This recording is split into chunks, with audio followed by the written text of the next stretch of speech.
Hey everyone, Todd Morgano from Zero.G.Strategy, and today I want to talk about the basics for building a sound communication strategy to support your company's business goals. Sounds simple, but oftentimes it isn't. A lot of communications teams have great intentions, but they don't always build a structure that allows them to connect their work to the larger business goals of the company. And I'm going to walk through a process for doing that today. Obviously, I don't know the specifics around your company, so I'm going to remain intentionally broad. And if you are doing these things already, fantastic, but there might be some learnings that could be helpful, so let's get started. Step one is to understand the current state. It's hard to know where to go if you don't know where you are. Sounds very philosophical, but it's also true. And also, you have this implicit bias of thinking you already know yourself, which you may. But there may also be some blind spots that you're not considering because you do know yourself so well. So take a moment to formally assess, and there's no need to reinvent the wheel here. You're all familiar probably with like a SWOT analysis. Strengths, weaknesses, opportunities, threats. Chart them out. I'd also recommend adding a pestle analysis, especially in today's volatile environment. And I know that's another crazy acronym, but hear me out. What you want to do is assess the political, economic, social, technological, environmental, and legal issues that you face, and just make a simple grid for each. Doesn't have to be overly complicated or exhaustive. What you want to do is capture the biggest factors in each category. All right, next up is a competitive analysis. How do you stack up against the competition? Again, you don't need every little detail here. Keep it high level. What are your biggest advantages and disadvantages relative to the competition? Chart it out and be candid. And if you're having trouble being candid, you can enlist AI to help. And if you want advice on how to do that, reach out. More than happy to walk you through it. Next, you need to understand your company's financial goals. This is super important, obviously. Take a look at its profit and loss statements. If it has an annual report, check that out. Are there board expectations or P&L goals for different lines of businesses? What you're trying to assess here is what's critical to the financial health of your company. And you need to have a clear picture of that. And the two big things you want to understand are, number one, what are the company's financial goals for the year? And number two, what major initiatives or goals do your company executives have that they're investing in that are going to determine the success of whether they reach those goals? And now ask yourself, are your communication strategies and tactics aligned to those goals and specific expectations? And can you demonstrate the effect that your work is having on them? And if you can, wonderful. And if not, that's an indication that you're going to want to start looking for ways to better align.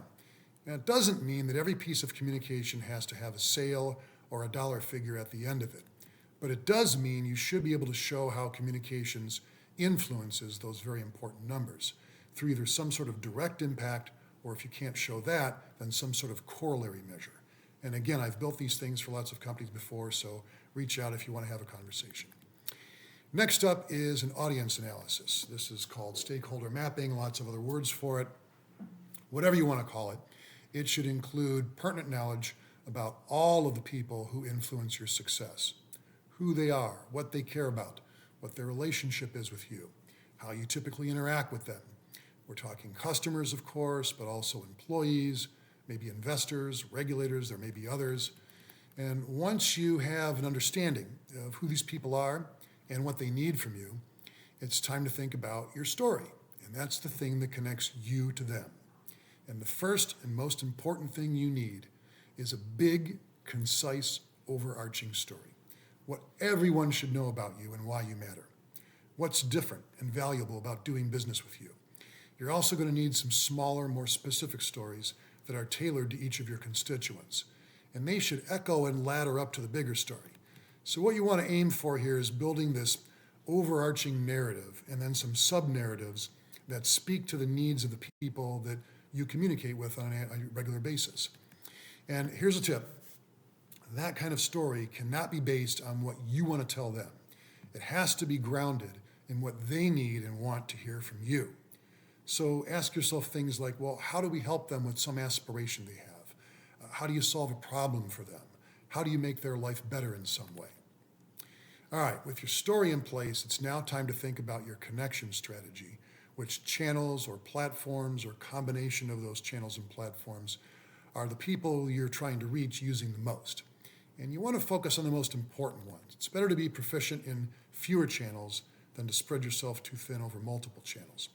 Now, you're probably going to have some owned, earned, and paid channels in there. And what you want to do is give each a score based on how effective it is at reaching your constituents and how much each costs. So what you're doing is basically a time and money analysis. And what you may find is that your most successful channels are also the ones that are the most expensive and take the most time and effort to upkeep. Or you may find the opposite, and that the least expensive, easiest channels to communicate through are the most effective. And once you have that information, then you can start to make informed decisions about which combination of channels are the ones you should be putting money behind and which ones you may want to de-emphasize. All right, finally, last step, and this is one a lot of people skim over. Poke holes in the strategy you're creating.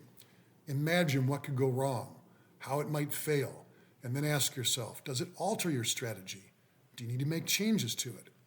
Do you need to develop a contingency plan to address some of those issues that arose during it? And if you don't play devil's advocate, you may end up underestimating some sort of risk that could pop up unexpectedly and burn you later on. All right, so altogether, this framework should help inform you on how your communication strategy can best support your company's business goals. And I'd argue this, don't make the process too cumbersome or too long. Do a quick version that gives you an overview first before diving deeper.